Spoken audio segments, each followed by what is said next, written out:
Good afternoon.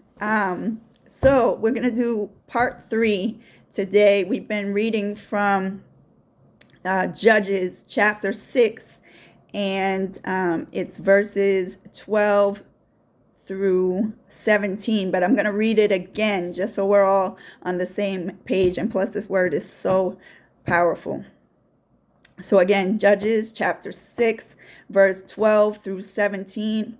And I'm reading out of the English Standard Version.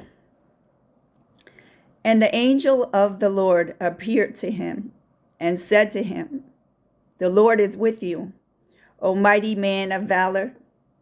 And Gideon said to him, "Please, my Lord, if the Lord is with us, why then has all this happened to us? And where are all his wonderful deeds that our fathers recounted to us, saying, did not the Lord bring us up from Egypt? But now the Lord has forsaken us and given us into the hand of Midian." And the Lord turned to him and said, "Go in this might of yours and save Israel from the hand of Midian. Do not I send you?"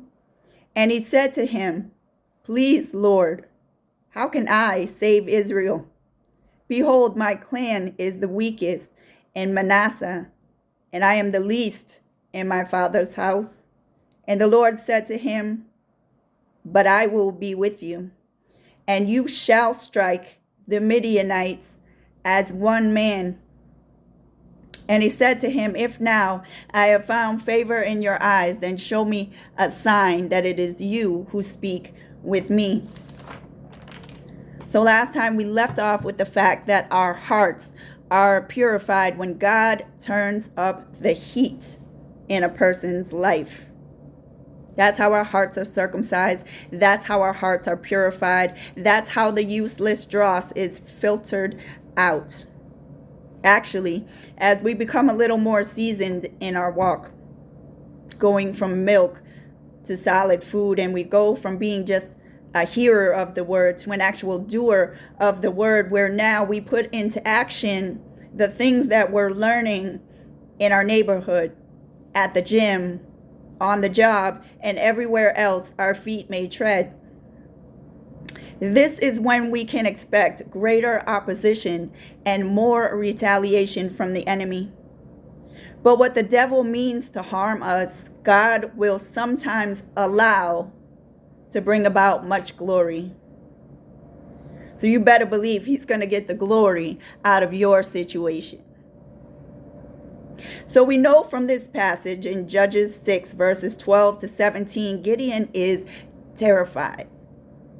He's full of doubt. He's unsure of himself. He's insecure. Sounds like a lot of us, right? I know I can relate. But God says to him in that moment, "Do not I send you?" In other words, don't you think I know the right man or woman for the job? Obviously, I know something you don't. I am the beginning and the end. I know how your story ends. I have chosen you to be the vessel in which I redeem my people. I'm sending you because you are the right person for the job, whether you know it or not. So after all this, after receiving so much encouragement from the Lord and empowerment from the Lord, this was Gideon's response. "Please, Lord, how can I save Israel? My clan is the weakest in Manasseh, and I am the least in my father's house." Isn't it just like our flesh to tell the very same God who gave us life and breath why something can't be done, why it won't work, why we're not the ideal candidate for the position, why someone else would be better suited to do what God has called us to do? Literally trying to talk ourselves out of the blessing God has for us. God is calling many of us out of our comfort zones so that we can discover the might that lives on the inside of us, just like Gideon was about to. We're about to discover a strength we didn't even know was there, but it has always been accessible as his child, and we can draw upon it in our weakest moments.